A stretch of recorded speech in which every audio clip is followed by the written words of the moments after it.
We can go. And the police department was in the news. I'll call this meeting of the CDA to order. We have a few players here, enough to make a quorum, as I understand it. Correct. Will you call it to order? Will you take the roll call, please? Don Namer, Here. Alderman Weigel, Here. Alderman Haas, Here. and Wayne Clark. Thank you. We have 4 of 7 members. Karen Gale, Jerry Motter, and Jim Lisinski are excused. Thank you. What I'm going to do is move down this agenda and cover the open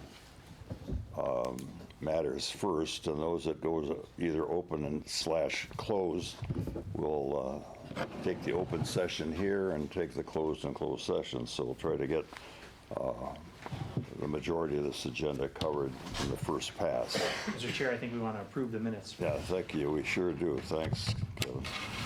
We have approval of the minutes for May 11th, 2021 and July 8th, 2021. I move approval. Second. We have a motion and a second. Any corrections or additions? There being none, they're approved as submitted. Thank you, Kevin. First, D, resolution to approve amendment to the bylaws of the CDA of the City of West Allis to provide for an alternate member position. Patrick? Thank you, Mr. Chair. What this is very similar to a method that was adopted by the Plan Commission in cases of having trouble to get a quorum. And when you look at we have 7 members of the CDA, and what this would be is that we'd have an alternate member that would be called on behalf of by the chair to serve if we were having a quorum issue. They could join any meeting to participate. They would be a non-voting member unless they were called by the chair to be a voting member at a meeting in which a quorum was unable to be obtained. I know Alderman Weigel brought this up in a conversation last week, and I thought it was a good method, and it's been very successful for Plan Commission for a few years. So. Mr. Chair, if I could. Yes, sir, Marty. So the alternate would have all the rights of a member, so he could, they could sit in on closed sessions and all that.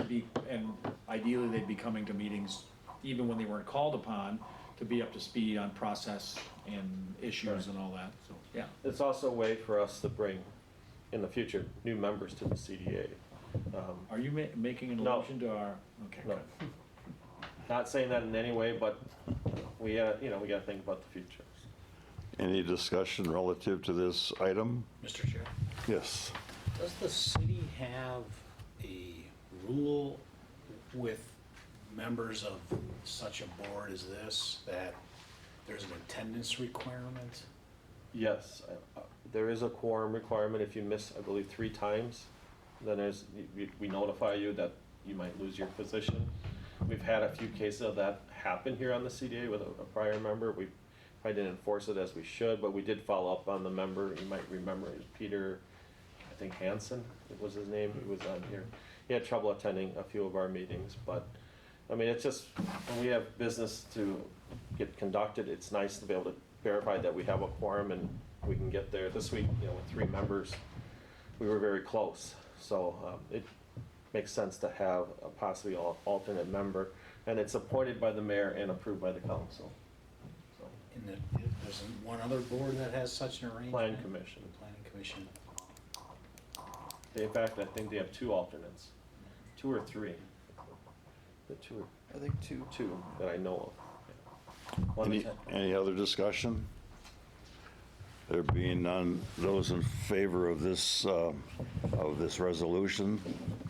we Aye. vote- Pardon me? I'm saying aye. I was voting on, getting ahead of you. Sorry, Mr. Chair. No, that's fine. I need leadership. You're providing leadership. We've got a We couple need of, a motion first. Yeah. Move approval. Second. those in favor? Aye. Any opposed? Opposed? Opposed? Yes. And the resolution passes. The next item is discussion relative to the Alice Yards development within the South 70th and West Washington Street. There's an open section of this and a closed section, I believe. Correct. We have Bob Monnet here from, That's on the next one. On the next one. He's on the next one. We're on the Alice Yards right now. Oh, okay, Alice Yards, thank you, I got that. Yeah. Careful. Alice Yards, I wanted to bring the CDA up to speed, Mr. Chair. yes, sir. The hotel development is in the process of closing. You might recall the previous meeting, we did approve a $4 million guarantee to assist with the financing of the hotel. The new markets were approved for the project, and there are weekly calls ongoing.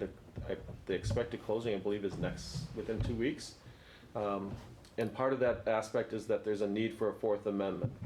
And more of the whole Alice Yards development will be discussed in closed session, but we can discuss the Fourth Amendment here in open session. And what that is related to the completion date. So within the Fourth Amendment, when we did the Third Amendment, we had a completion date of March 2022. That was the old completion date. We didn't change it. One of the attorneys representing the group would like to see that move to more logical completion date of the hotel, which would be June 30th of 2023. The other condition that they would like to see, that's coming from Waukesha State Bank, is our repurchase rights to be waived of the land. It's essentially our collateral and then the land mass of the hotel area. So this is the purple hotel area, the land underneath this. It's really to perfect the bank's first position and their debt on the project. If we were going to go after this or involve a nuclear option, we'd have to clear all that debt ahead of us to be able to get that property. And the other item that's needed is an estoppel letter. And that estoppel letter essentially verifies that there's no special assessments charges or any defaults associated with this. So that is pretty much the substance of the Fourth Amendment. I gladly answer any questions you might have. Mr. Chair, Yes, sir. is there a timing aspect to the waiver of repurchase? When you- In other words, is it more valuable early on in the development than later on in the development? Early on, it's probably easier for us to, if not much of the money's been distributed by the bank. So it'd be easier us for repurchase, but that's if all the financing would fall apart.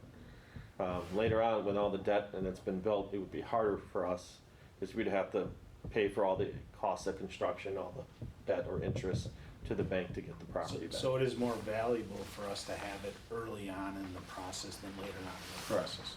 Thank you. Would you agree with that, Gail? Sure. Please sit here. This is our city attorney. He's reviewed all the documents that have been going back and forth.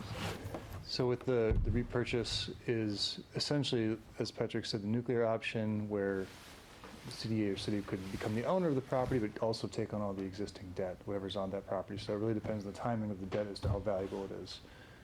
As a lower position lender in the situation, you're almost guaranteed to take on the property with a negative equity, no matter what time you utilize this option. By waiving it, there's a specific repurchase right or a right of first refusal essentially that would be gone. However, it's not as though the city wouldn't be without options either. If for any reason the property were foreclosed on, the city could take other actions to assert its interests and still maybe come into ownership of the property and secure its interests in a different way, even though the repurchase is gone. I mean, we felt it was valuable, that's why we have it. So now we're asked to give it up. I'm trying to understand what the value is of keeping it versus giving it up at this point with amendment number 4. I would agree that it was really, if this wouldn't come to closing and he doesn't move with the development, that we'd have the right to get that land back. But at this juncture, with the commitment of the bank, ability to buy the tax credits, it's moving forward. In fact, they asked today, when in October can we have the groundbreaking? So I understand the importance of it as collateral, but at the same time, there's a point to get to closing, and this is one of the conditions that's coming from Waukesha State Bank. I would add that I think the value of it originally was sort of this threat in the background that if you don't complete it, there's a way for the city to take back the asset at any point in time. So that was really the only threat of it. If there was a foreclosure or some other action taken, the city again could find itself into ownership of this parcel, but it wouldn't be quite as direct as the repurchase provision that's in the current contract. So it'd be a less direct route of doing the same thing essentially, but the value, again, was more the threat of it, not necessarily a financial incentive for the city. It was more the, Thank you. Mr. Chair? Yes, sir. And this is strictly about the hotel property. Strictly about the hotel. Nothing else. We'll talk about the balance of the site in closed session.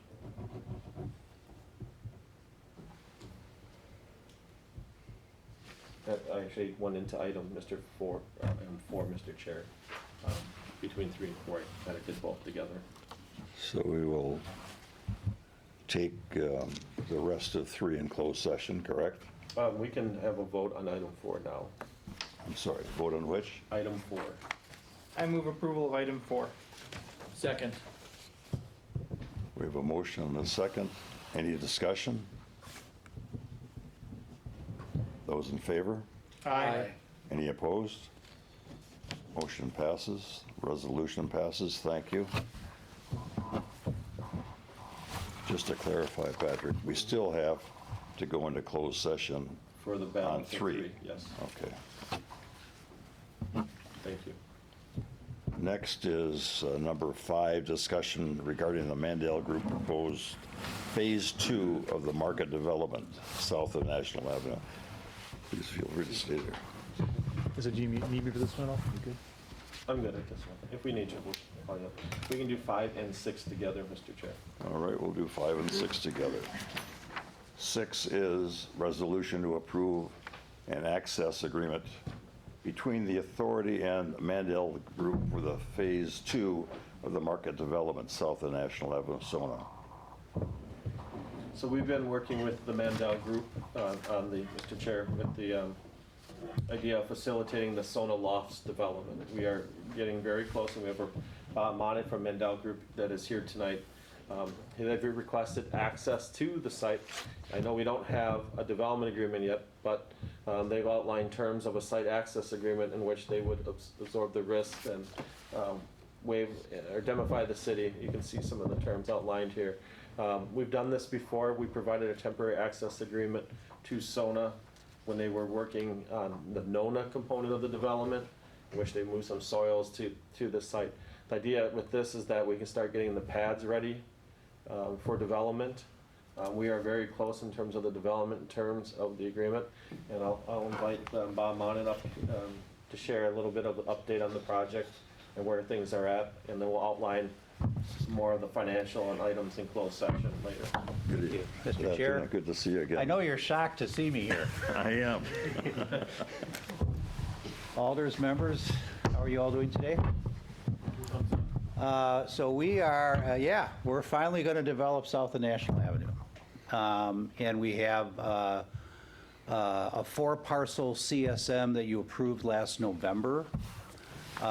We'll be undertaking development of 3 of the 4 parcels. The last parcel on Mitchell Street, we're still conceptualizing that parcel with city staff and coordinating with our friends at Higgins Tower for some modifications to their property that will allow them to stay there, expand, and gain permanent access for trucks and the like. So we are ready to go. To say that the last couple of years has been one of the most tumultuous in my career, at least, would be an understatement, but especially on a project that has a major retail component that's food and beverage oriented. This is not a time when you can convince a lot of food, restaurateurs and food purveyors and producers to step up and step out and make a new investment. So it's been quite a journey getting all these people aligned and getting them set up. But we are ready to move forward, and the temporary site access agreement will allow us to enter into a contract with a company called Walbeck. They are a subsidiary of Payne and Dolan, which I think you probably have all heard their name or at least driven on their pavement, one or the other. And Walbeck is a turnkey site developer, so they will do mass grading work, site preparation, underground utilities, pavement, curb and gutter.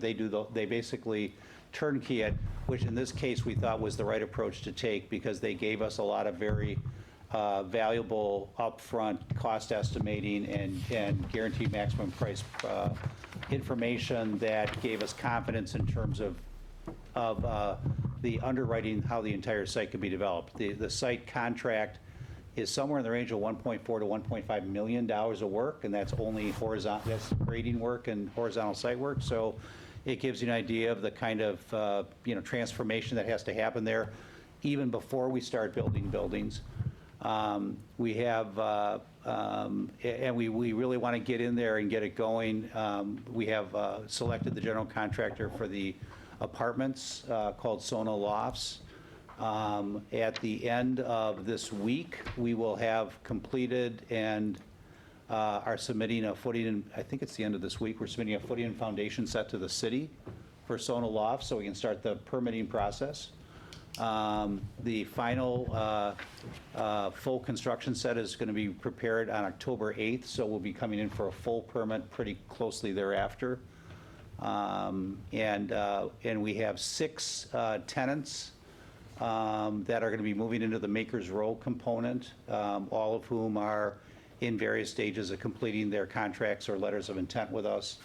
And we're just keeping those cats herded together and moving them all down the pipe at the same time. So a lot of stuff going on. To say that between COVID and the roller coaster ride on lumber prices, I mean, the cost of this apartment building has moved by almost $2 million based on lumber prices. So it moved from completely infeasible back into feasibility, kind of back up and down, and knock on wood, we're expecting our final lumber package pricing to come in by the end of this week. So hopefully we hit a bottom or close to a bottom, and we're back into feasibility. But we're very confident in the whole process, and this temporary site access agreement is almost exactly the agreement that we had entered into together that allowed us to kick off the Nona development 3 years ago in 2018.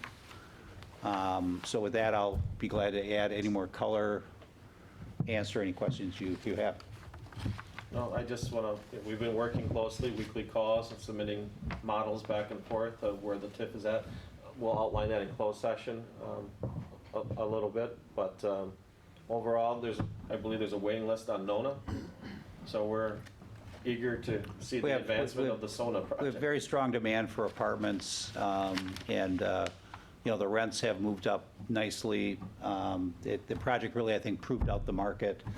Right on the heels of our project, Ogden finished their project. That helped buttress the market. And so we're projecting higher rents now on the next phase of development, which creates more value, which results in there being less, relatively speaking, less, but still a whole lot of participation on your part. But it gets better as the market improves. So, that's been the goal all along for that to happen. The other things to reflect on are that between the medical office building and the refinancing and recapitalization of the apartments, we've been able to return to either the city or to fire substantial amounts of the loans and profit participations that were part of the development agreement for those projects. So I think it's worked out really well for all parties, and we're excited to keep the momentum going now. Very good. Bob, on a comparable unit on the north side of National and now on the proposed south side, what are the rents? Well, to give you and Patrick and Sean can certainly remember this, is that when we were trying to finance the apartments on the north side of National Avenue, we could not get one bank in the city to accept a rent at more than $1.49 a square foot. So 900 square foot, let's make it easy, 1,000 square foot unit, we could get $1,500 a month for it, let's say. Today, on that same basis, I believe our Sona pro forma, I think we're at about $1.78 to $1.80 a square foot. So we've picked up we've picked up at least 20 to 25% on the rents. And we found that there's a really kind of an interesting demographic being attracted to West Dallas. A lot of people have turned to the project because they can't, they say, well, why, I can rent this Mandel apartment downtown, or I can rent this Mandel apartment in West Dallas. This West Dallas project is really cool, and it's $300 or $400 a month less for me to rent it. Why wouldn't I go to West Dallas? And then you add the entire story about what's going on in West Dallas with all the other development activity and food and beverage and other attractions. And we've attracted this huge audience that, they work everywhere from Racine to Menominee Falls, Germantown, but they're all living here, which kind of gets back to you in the center of everything, branding of the past. See, the center of everything. Who was that? Go with that. Yeah, let's go with that. So it's all good. I mean, it's worked out just wonderfully. A younger audience than we thought, is attracted, but, so the units are designed and, sized and modeled for a slightly younger audience in phase 2, because those are the units that went so quickly. We ran out of units in phase 1. We leased, some weeks we leased 12 to 15 units. And they leased so quickly, we couldn't raise rents fast enough to slow it down. And so we said, when we do go to phase 2, we're going to reflect back on the absorption of the first 179 units. Now we're adding another 110 units, so we'll have almost 300 units out there, and they're all going to be at Class A market rents, and Class A construction, finishes, amenities, the whole 9 yards. And now we're going to have this really cool food and beverage cluster right next to it, because if there's one thing that everyone says is, I really want to walk out my door and go in a block or so. I want to have a watering hole. I want to get my cup of coffee and the like. So having this commercial mix is a huge part of the chemistry of fitting this together. So it's pretty. I mean, it's a couple years later than we would have liked to have seen it happen. And probably about a century, later than some people would have liked to have seen it happen. But it's coming together almost exactly as we had imagined it back in early 2016 when you selected us. So the pieces are all coming together, and if there's any disappointment, it's been that we never were able to get a grocery store, to locate, but the substitution of 110 more apartments. That is 4 to 5 times more value on the land than a grocery store. So it's going to make the math a lot easier in terms of supporting it. And the grocery industry went through such a bloodbath. I always used to say, when the Sendik's build a building and they close it a year later, there's something wrong. So anyway, we're really excited about it, and it's working out beautifully for both parties. And the staff has been wonderful to work with and have done a great job representing the interests of the city. Gentlemen, questions for Bob? Not a question, but a comment. Comment. I can agree with what Bob says. I believe the middle of next month, I'm moving my youngest daughter from her East Side apartment into one of the studios there. There was a bit of a wait list for her. Born and raised here in West Dallas, graduate of Madison. Mm-hmm. Her office is in Madison, but she works from home, and she's looking forward to being there. Great. It's good to hear. Thank you. Thank you. Thanks for your business. Thank you for coming in, Bob. Yeah, thank you. Thank you, Bob. So, number 6, Mr. Chair? Yes, I have sir. a couple questions for staff. For on staff. this subject? Yep. You want to stay, Bob, in case? No, I'm not going anywhere. Okay. So in the temporary access agreement, under number 1, can you define what at our risk means? At Mandel's risk, I think, right? Yes, that's it. Okay. Man, I took this right from the email from Bob and pasted that in there. I made only a revision, is that everything that they're doing is in relationship to the city-approved plans from November 6th of 2020. Okay. And then it talks about encountering debris and removing it properly. If the long-term agreement never gets put into place, is the site restored to our specifications? In other words, if they leave, what are they leaving us? The plan is that they're leaving us a graded site with building pads. So to our specifications? Correct. Okay, thank you. We're looking at number 6, which is an open session. We have this resolution, and is there a motion to proceed? Move to approve item 6. Second? We have a motion and a second on the resolution. Any discussion? Those in favor? Aye. Any opposed? None opposed? That passes. Thank you. Number 7 is an open session. Resolution to approve an extension to the letter of intent agreement. And again, open session. Is there a motion to proceed? Just, Discussion. that's an open, number 7's open queue back one. I just wanted to point out that when we had those storms a few weeks ago, the roof was peeled back here. And I want to applaud Sean for quickly getting a contractor out there. And we submitted for insurance, but we had to get the roof fixed. It was just like a big curl put on the front of this building along the metal flashing, and that got all put back in place. So it was a cost that of around $4,000 within my authority that it was charged to the TIF, and we got it fixed. It looked worse than that. Yeah, Did they get a they brought a lift in crane and out took there, care of lift it and quick. just? And I have to put it applaud the back? contractor, he even sent us pictures of what they did up there so that we knew what it looked like from up there. We don't have a drone to go out and take a look, you know? They just But, peeled it back, resecured it, and Yeah. then sealed different areas of it. So it was very quickly handled. A quick update on this site, the Kearney Trekker building. As you know, we had a letter of intent with the Whitico Group. Back in October, we entered into that letter of intent with them.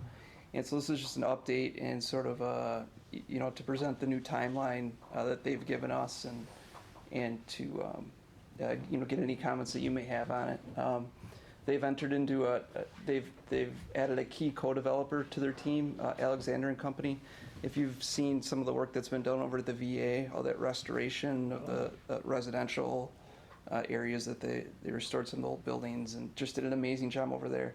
So they've added Alexander to their team, which is going to help move this forward.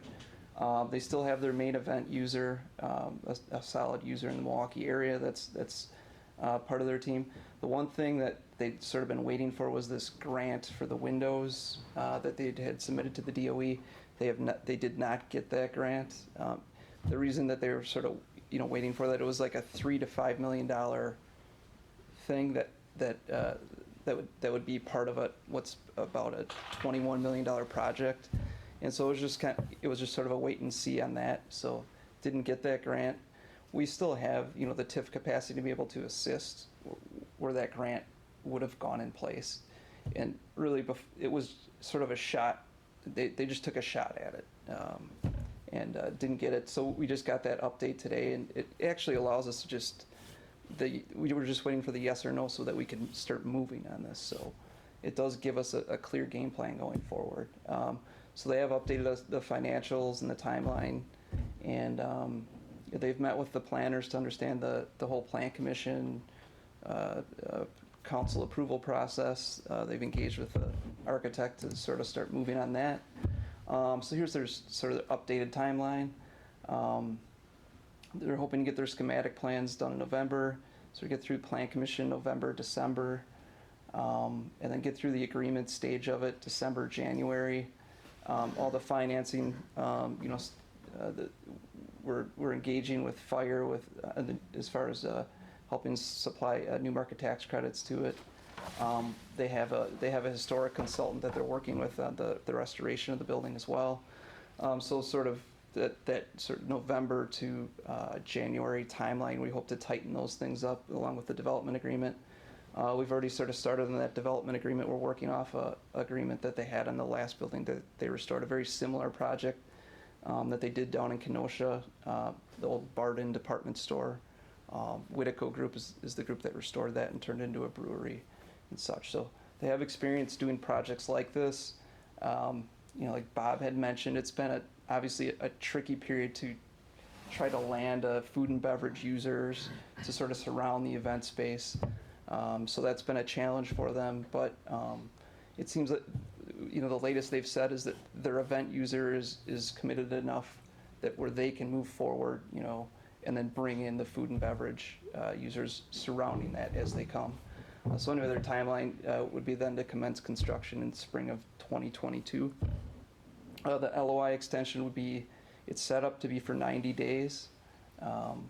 Certainly we can continue to give you updates, throughout. Their latest capital stack is sort of, again, it's about a $21 million construction project. They've come to the table initially saying they can get up to 7.5 in bank financing. Very valuable state and historic tax credits as they'll be restoring the building and creating a landmark building in our 6 Points area. And then you can see how the new market tax credits would fit in. Potential TIF gap financing, which we do have the capacity to support. And then there are some grant monies out there that we're hoping we could get for this type of use. There's a lot of money out there right now to support the food and beverage type users that they might get in this project. We're gonna explore probably, it's something, the Economic Development Administration has money available for incubators. And their budget is double right now. So we're hoping to go after that. And the federal state historical tax credits, I can't remember if this is the current amount or the adjusted amount, because the historical tax credits, I believe in the last, one of the budget bills or et cetera, increased the amount of what you can put into a project. So that might bring some more equity to the deal. And this is because I don't know that the new number's approved yet, but so that's a lower number than if they were to approve that change to state and national historic tax credits. So the $21 million project took a $4 million hit because the grant didn't come through, but you're confident that can be backfilled, and where are you going to get that $4 million? So we have to, analyze it, but we think this is in the TIF 14, where the Granite Hills Hospitals is being completed. I think there's a ribbon cutting Thursday. Correct, we're having a grand opening of the Granite Hills, the UHS hospital that was built on 68th and Mitchell. And on our projections, originally in the TIF, it was like for 10 million of value. That's a $40 million hospital. So even if it hits the 20 million, we'll have excess increment in the TIF projections, and that can help underwrite the cost. One of the earliest things that's the thing that we have to work through is the food and beverage. It's a build it, will they come type of scenario. So with that, it's harder to get financing to do that, so we have to be creative on how to structure that deal, and that's where new markets and other state programs might be helpful to get us to the finish line. Questions, gentlemen? Mr. Chair? Yes, sir. So everybody I've talked to about this building loves the windows. So there was a building in Bayview that had a very similar look, and when the tenant built it out, they ended up infilling in some places, removing the windows. We are talking about keeping the exterior look substantially the same. Absolutely. They won't, that $5 million pot of money is motivating for them to keep those windows, restored as close. They'll look as close as they did back when they As were. long as, yeah. In fact, if you go over there, they did a test project with the one that they were going after the grant. They put the test windows in, and it actually looks really good. We just learned this today about If I the take a grant. look at it, will I be able to see which one it was? You'll be able to tell it's Yeah. on the east wall, about halfway down. You can see probably they did 6 panes of glass. Yeah, it looks really good. Further discussion about this matter? Is there a motion? I move approval. And we have a second? Second. We have a motion and a second on this resolution. Those in favor? Aye. Any opposed? None opposed. This passes. Thank you. The next open session item is number 10. Thank you, Bob. Yes. Number 10, resolution to approve an amendment to a financial real estate consulting services contract with SB Friedman.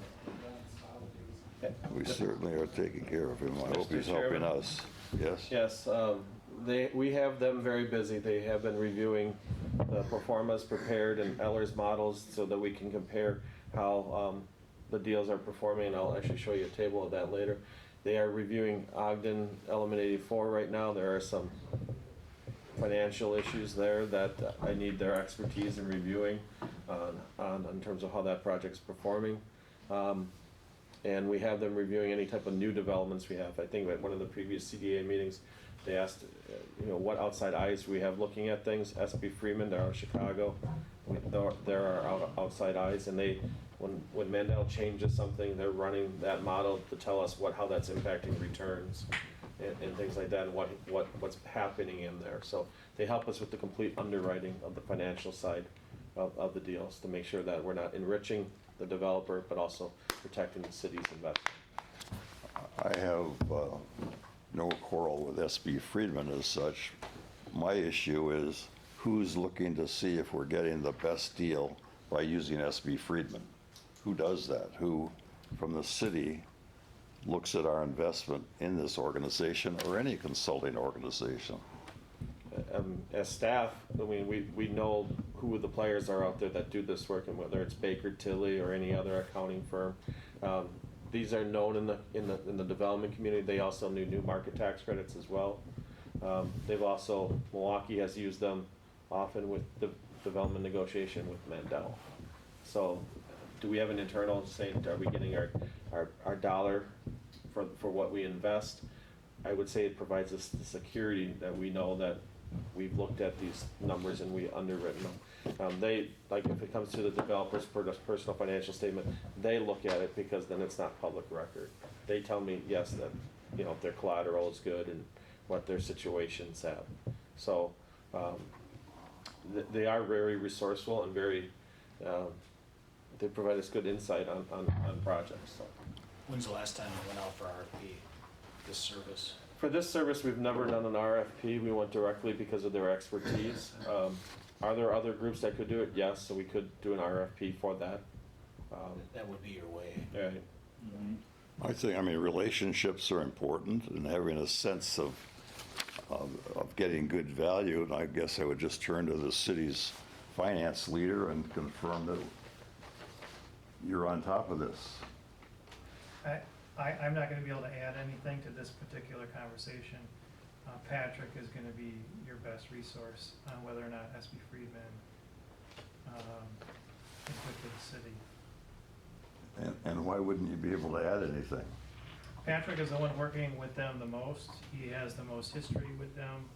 I have only been here since November, and I haven't worked with other companies at this point. He's been on a few phone calls with SB Freeman just to hear what they're saying, so he understands when it comes to the development agreement.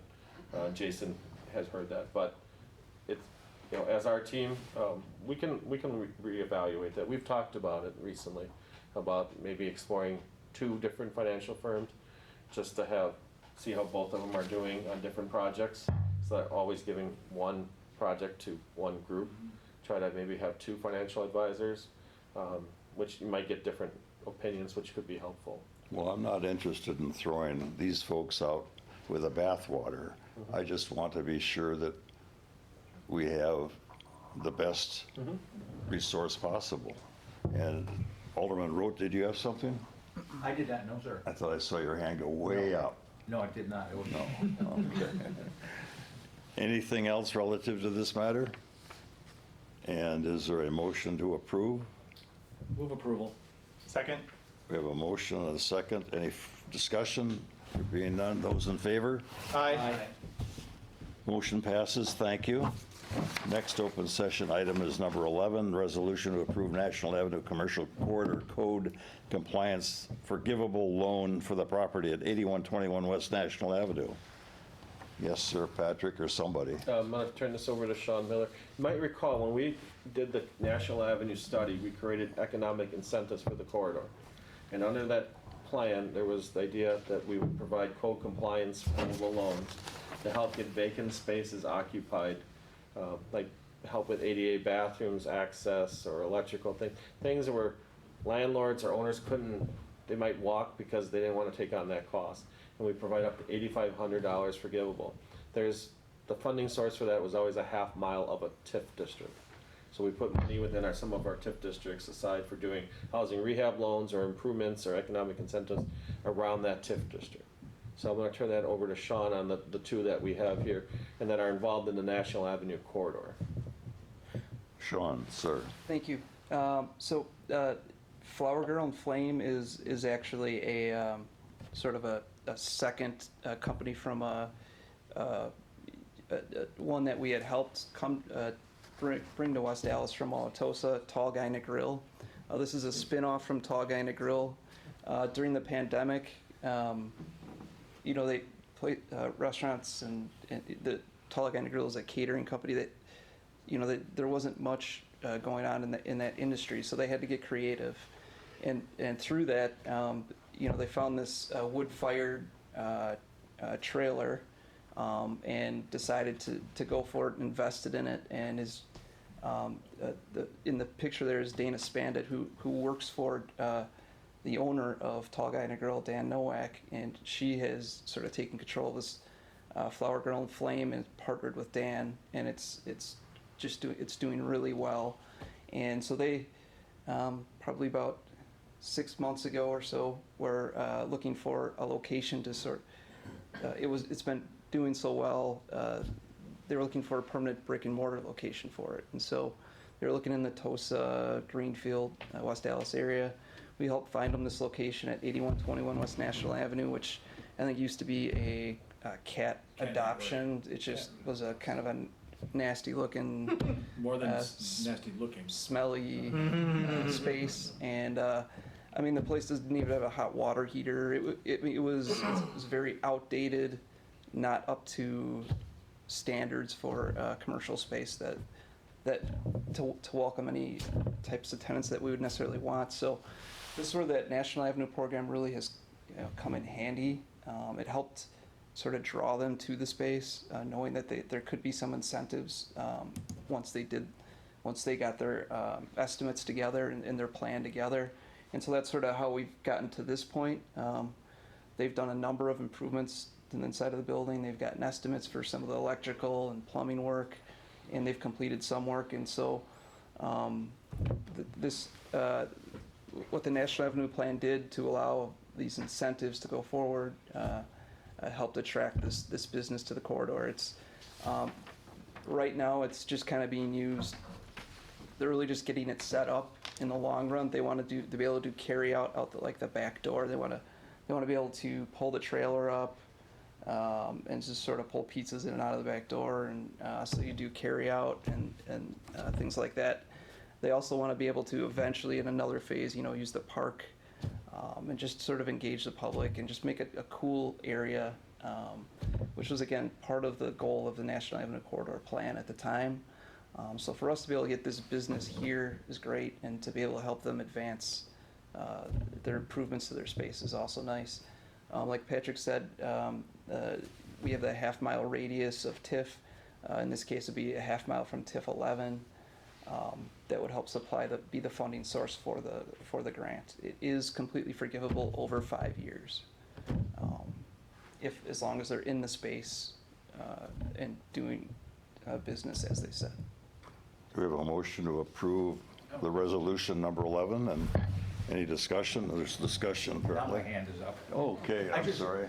Tip 11 is, 84th and Greenfield. okay, thank you. Does that include your home? Yeah, I'm sorry. No, Greenfield or National? No, mine's really It's Greenfield. 84th and Greenfield. Mr. Chair? Yes, sir. So the forgivability is not tied to job creation, it's just they're there. There is a job creation aspect that actually, I'm sorry, on this one, this is just tied to them doing the work and being there. It is to break down the barrier of getting a space occupied. Oh, no, I understand that. Yeah, that's what it's And for. even if they go away, the improvements It's are gonna stay, and the improved. next tenant, yes, they're It's brick and easier to mortar lease. tenant, they're brick and mortar improvements, and I appreciate that.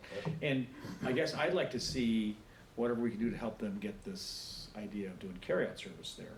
Because you're right now they just kinda use it as a commissary, the Citgo truck pulls up, unloads a bunch of stuff, out the door, and they're doing a phenomenal job. I've been at 2 of the events that they've been at, and yeah, they're all over the market, they're doing very well.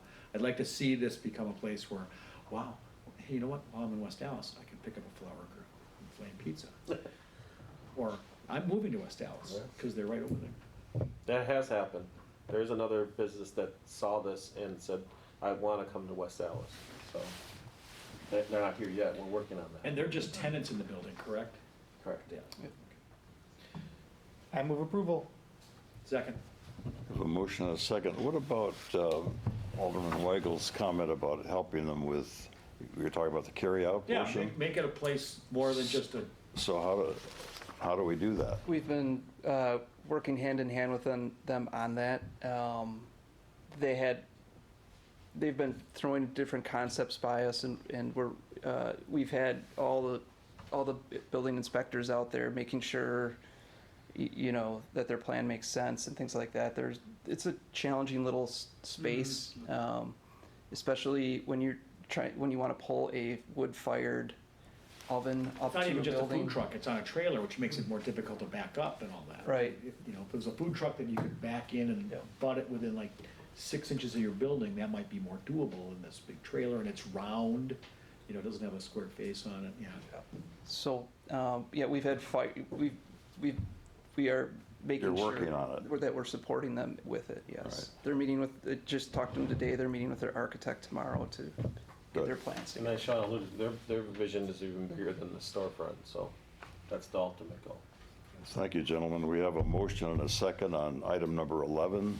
Any discussion? Those in favor? Aye. Motion passes. Thank you very much. We'll move on to the last open session item, which is number 12, resolution to approve a National Avenue Commercial Corridor Code Compliance Forgivable Loan at 9242 West National Avenue, National Properties LLC. Sean or Sean? Take it. Thank you.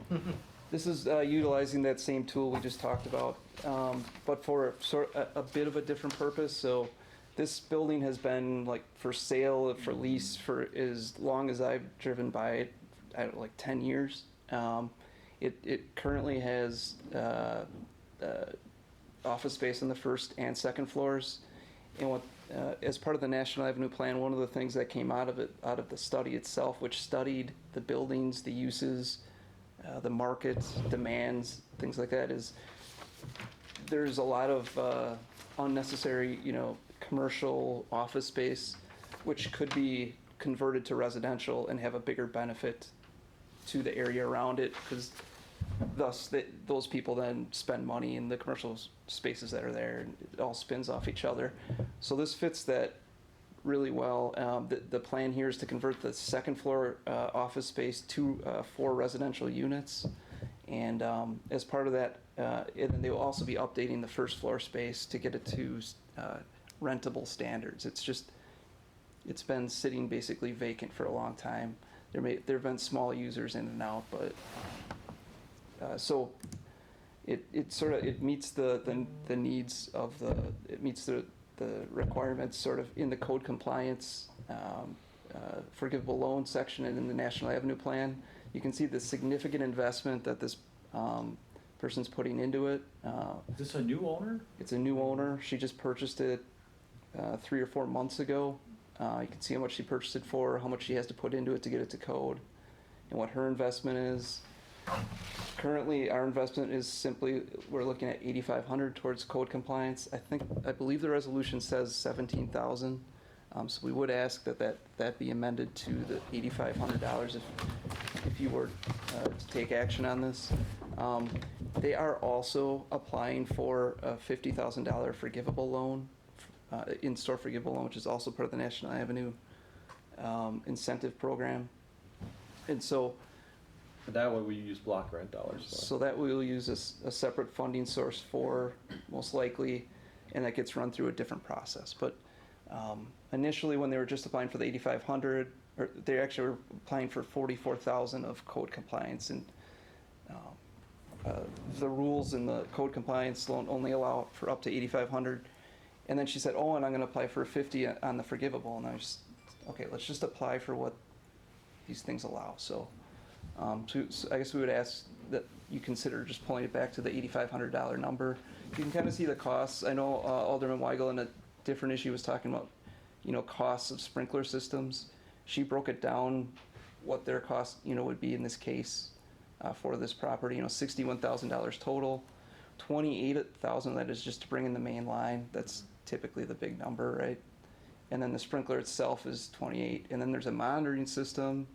That's about another 4,500. And then there's, a monthly fee for the monitoring system. So that's that cost. There's also many other, there's the drywall costs and the working glass, et cetera. So What is the amount that's being asked for in this resolution? I wrote the resolution in it, I wrote it for 17, thinking there was 2 storefronts. I wrote it for that they would not to exceed $17,000, but Sean would like to see that reduced to $8,500. So we have to amend that. Yes. Move to amend to $8,500. Second. We have a motion and a second to amend. Those in favor? Aye. That passes. Anything else relative to this resolution? Mr. Chair? Yes, sir. Sean, that National Avenue corridor study predated the COVID issue, correct? yes, So even then, the corridor was seen as having an excess of this office-y space, the kind of insurance agent kind of. kind of tweener. Yeah, so, yeah, I think this is a great idea. Excellent, thank you. On to number 13, which To is, approve this item as amended. I'm sorry, I thought we did. No? We just approved the amendment. We need to approve the entire thing as amended. So I move approval. And I'll second. And we have a motion and a second to approve item 12. Is that what we're doing? Yes. As amended? Item 12 as amended. Thank you very much. Any discussion? Those in favor? Aye. Again, thank you for your guidance. Thank you. That motion passes, that resolution. The next item is number 13, consideration relative to report on redevelopment initiatives. This is an opportunity for staff to give us some updates and also for my colleagues to ask questions and probe a little bit. So where are we? Just want to highlight, I think, one under the list, and this is because of the National Avenue corridor. We just did 2, and there's some activity here on this corridor. As we saw, the new dentist office on 7020 West National, we have a ribbon cutting on the 29th for that project, so grand opening of that space. But this is a unique one, and there's actually 2 here actually pictured. One right across from Flower Girl on the right is the candle store that is on 81st and National. I think we're scheduling the ribbon cutting and grand opening of that here in the coming weeks. So we're going to have a lot of ribbon cuttings and openings here at the end of September and October. But the one on the left is really kind of a unique project where a couple is moving into the city from Franklin. And they bought this property to renovate it for their residents and also to create a unique commercial space. I'll let Sean highlight a little bit more about that investment. Yeah, it's an investment probably that we haven't seen in this corridor on a building like this. This restoration remodel is approximately $850,000. Again, they would live upstairs, and then they want to get a cool user in the first floor commercial space. So this is to sort of get that space up to code and attract a user, which I suspect we may be coming for a forgivable loan to help assist with. Where is this? Yeah, so this is 5801 West National. It's this building down here. It's almost going to be like a gateway building into our city. So we're excited to see. They had called us when they were looking at purchasing it and asked about what programs we had. And again, it's for that National Avenue program really came in to be able to say we have a facade grant for up to $60,000. It's technically for a $60,000 project, we could do up to $30,000 facade grant. We could perhaps do even more on something like this where it has 2 main facades. So things like that help incentivize people to look at different areas, and so it's just another kind of example of something that's paying off that way. And this candle company is a great user too. This is right across the street from Flower Girl, and again these places kind of spin off each other. Pete's Pops went in to where they went because they saw Flower Girl. They just it makes it easier to invest in an area once you see others doing it. Catalyst, a catalyst project. So the candle company is meant to be like host parties, and then you make Dip candles. Do they make candles or just sell them? Is it You like make candle the candle, dipping? Yeah, Or pouring calves? pouring or calves? gas, yeah. Do they need a liquor license from us? Do they have one? They got one, so Yeah. thank you. Yes. So a really interesting, unique user that, again, draws people that might not otherwise be in that corridor. Yep, I think that's all we have, Mr. Chair. Then we have a Any, closed session. any questions from my colleagues? Could you go back to the list of development opportunities? What's C, the market? That's the Mandel project. Okay, That's called the Market. that's what it's called originally, the market. I think that's it. We'll talk about those in closed session. So. What is the timing for the construction of the first condo at 116th and Morgan? Why did I sense that question? Well, Sorry, I we've made been you go asking back it to for this. 20 years. That's a good question. I think a couple of other dominoes need to fall in place for that to happen, so. What would they be? Questions on how to, how we deal with a DPW facility, I think, an aging DPW facility. Okay. And what services and efficiencies can be gained through any type of new layout. Well, you got 4 council people here, they could pass something to get things moving. All right, thank We also you. have a larger, the other issue, the capping issue on the site. The whole site would have to be capped at 116th and Morgan, and that would require a good a number of dump trucks to load the topsoil. Okay. Cap the site, so. Thank you. Yep. Is that all for number 13? Yes. Then we'll go to closed session. Does somebody have the language to get us into closed I'll read session? it, Mr. Chair. Okay, thank you. For agenda items 3, 4, 5, 7, 8, and 9, the committee may convene in closed session pursuant to the provisions of section 19.851E of the state statutes for the purpose of deliberating the investing of public funds. Whenever competitive or bargaining reasons require a closed session, the committee may reconvene in open session after the completion of the closed session to consider the balance of the agenda. Move we go into closed session. Second. We have a motion and a second. Those in favor? We gotta do a roll call. Roll call, thank you again. Your guidance is just perfect. So somebody's going to call the Don roll. Niemer, Yes. Alderman Weigel, Aye. Alderman Haas, Aye. Wayne Clark. Yes, sir. We're in closed session. Thank you.